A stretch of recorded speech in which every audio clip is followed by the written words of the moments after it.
Hi class, welcome back to chapter force and pressure. So today we'll learn about some of the properties of pressure. So in the last class we were discussing about the SI unit of pressure, which is Pascal, and Pascal is denoted by capital P and small a, PA. And then, as you know, the formula of pressure is force upon area. So force is your Newton and area is your meter squared. So 1 Pascal is equals to 1 Newton per meter square. Either you can write per Pascal or you can simply write Newton per meter square, right? But you have to write unit. Otherwise, your teacher is going to deduct your marks. So now, what is 1 kilopascal? We use word kilo for thousands. So when we talk about 1 kilopascal, that means we are talking about 1000 pascals. So why am I telling you this? Because there we will be doing some of the numericals in which, they'll give you unit. They'll give you numerical in kilopascal and then you have to calculate it accordingly, right? So that is why you just have to remember 1 kilopascal is your 1000 pascal. Now let us, before moving to applications of pressure, let us understand on what factors does it depend upon. Now class, if you see the formula of pressure, it is force per unit area. That means force divided by area. So pressure is force by area. So these are the two factors that are going to determine pressure. So the value of pressure depends upon these two factors. One is the force applied. How much force are you applying? And secondly, how much is your area? That means area over which the force acts. Whether your area is small or your area is large. So pressure depends upon these two factors. Because if you see the formula of pressure, these two things are there. Force and area. That is why these two are the things on which pressure depends upon. Now let's have a look. How are they affecting pressure? Now if you remember in maths, there is a chapter direct and indirect proportion, right? There is a chapter on proportion. So when do we say that when one thing increases, the other thing increases? This is your direct proportion. And when one thing increases, the other thing decreases. This is your indirect proportion. See, if you see the formula, force is in front of the pressure. That means pressure is directly proportional to force. And if you see, pressure is here but the area is below it. That means it is in this form.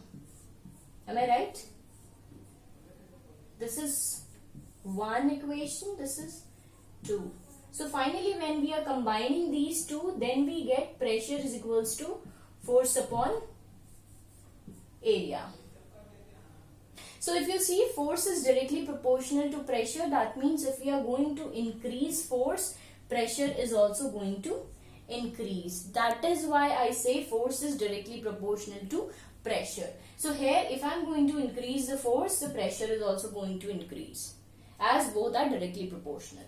Now let's come to area. When we talk about area, if I am increasing the area, as you know, both are indirectly proportional. They are not in direct proportion. So if I increase the area, the pressure is going to decrease because both are not in direct proportion with each other. And if I decrease the area, the pressure is going to increase. So you can see how are they interacting. So this is basically your inverse proportion and this is your direct proportion.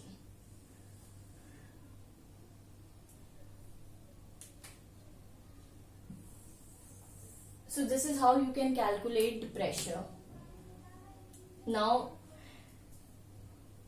class, so suppose if I am applying more force on something, that means my pressure is going to increase because pressure is directly proportional to force.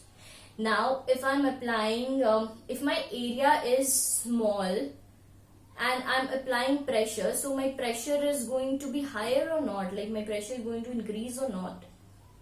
Just like I gave you that example when we were talking about the duster, when I was just applying the force of my thumb on this duster, because the area is large, that is why the pressure was less. Why? Because area and pressure both are inversely proportional to each other. They are not in direct proportion, or you can say that is indirect proportion, right? But when I was trying to do the same thing with the pen, my pen pierced in. Can you see? This is how my pen, it is going inside this duster. Why? Because if you see, my pen is quite pointed and the area this pen is covering is very small. So when we have very small area, that means the pressure is going to be more. So why? Because area and pressure both are inversely proportional to each other. So this is how it acts. That means if you want to, so if I say that I want to increase the area, so how am I going to increase the area? I'll have to increase the force and I'll have to decrease the area. Then only my pressure is going to increase. So this is how it acts upon, right? So if someone will ask you, what will happen if we increase the area? Area and pressure, they both are inversely proportional. So if you are increasing the area, for sure the pressure is going to decrease. And if you are increasing the force, the pressure is going to increase, because those are directly proportional. So these two are directly proportional, and this and this is inversely proportional. So this was all about factors on which pressure depend upon. Now, as you are clear with the concept of force and area, and how does and how pressure is getting affected when we are increasing and decreasing the force, and how pressure is being affected when we are increasing and decreasing the area. So this we have already covered. Now let's move on to some of the applications where we actually see this area and pressure concept, right? So let's move on to it.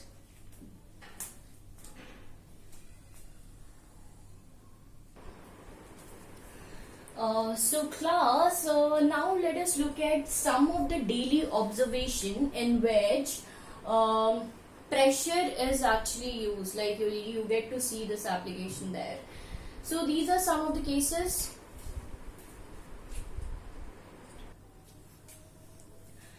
Now, if you see the straps of a school bag, if you see the straps of a school bag is wide. Wide, when I say, that means you have seen the straps like this, where I'll show you how does it look like, right?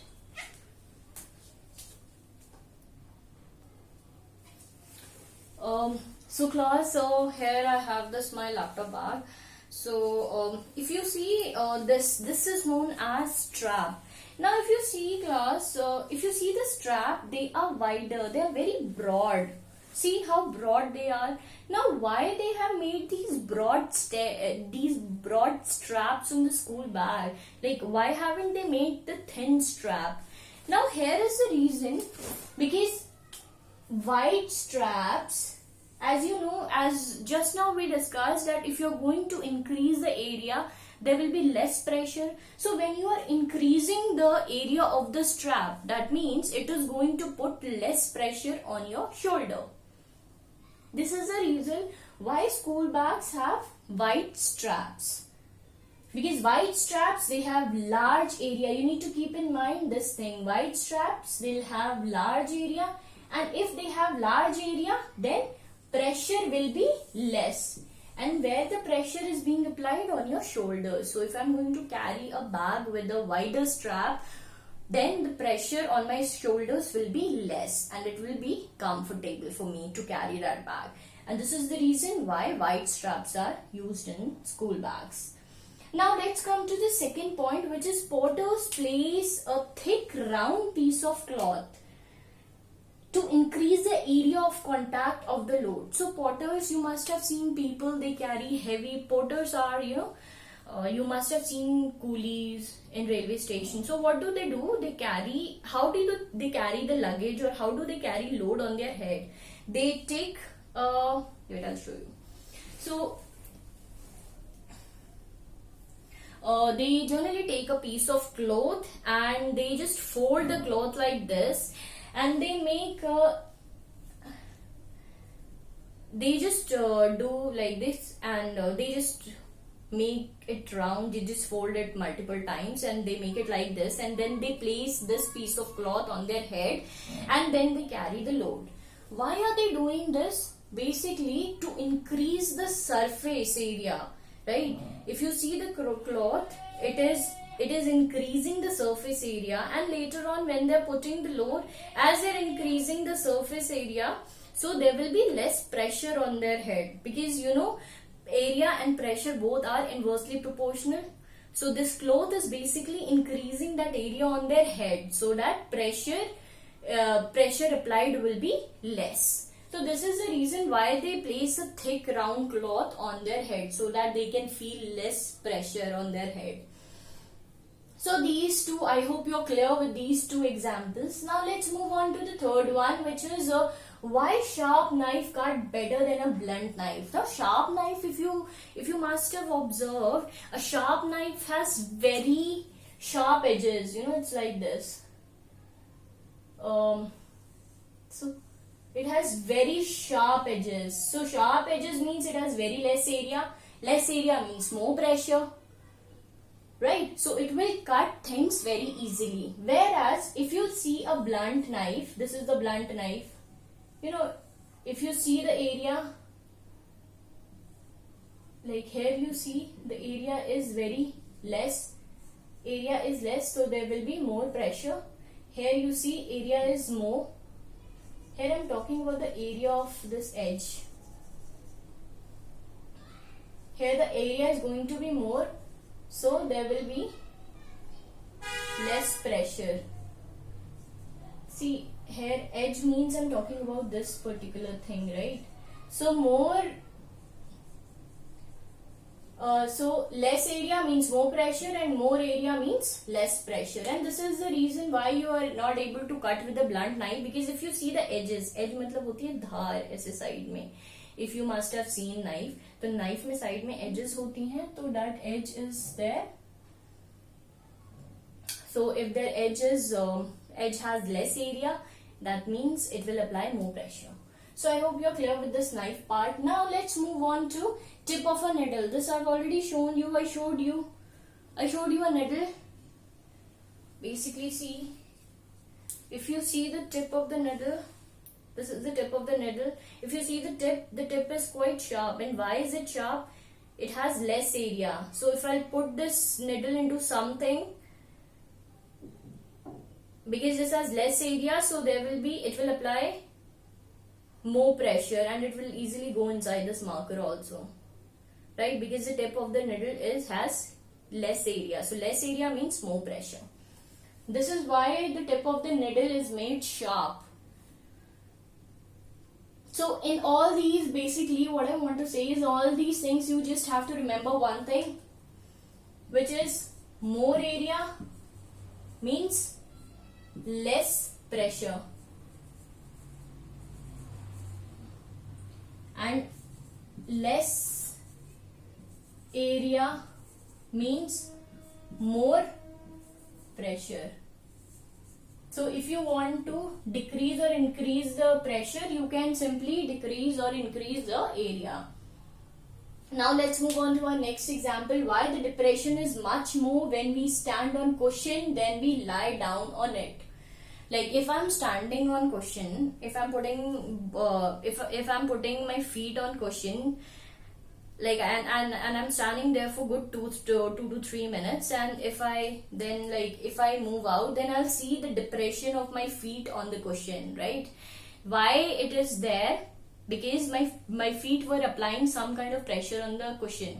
But what is going to happen if I'm just going to lie down on the cushion? Will the cushion have my the imprints of my body on it?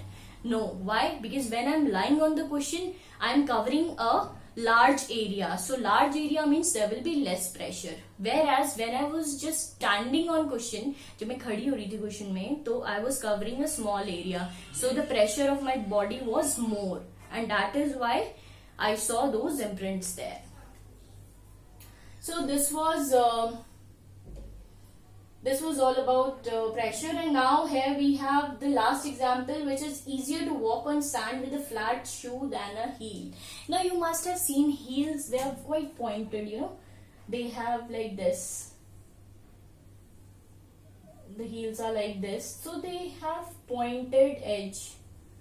You can say this part is quite pointed. So when I'm walking on a sand with these pointed heels, as they're covering less area, then there will be more pressure of my feet will be more, or you can say pressure of my foot will be more, and I'll not be able to walk properly on sand. But what if I'll use flat shoes? Flat shoes, as you can see, flat shoes, they have more area, so there will be less pressure. So my shoe will not go inside the sand, and it will be very easy for me to walk on the sand.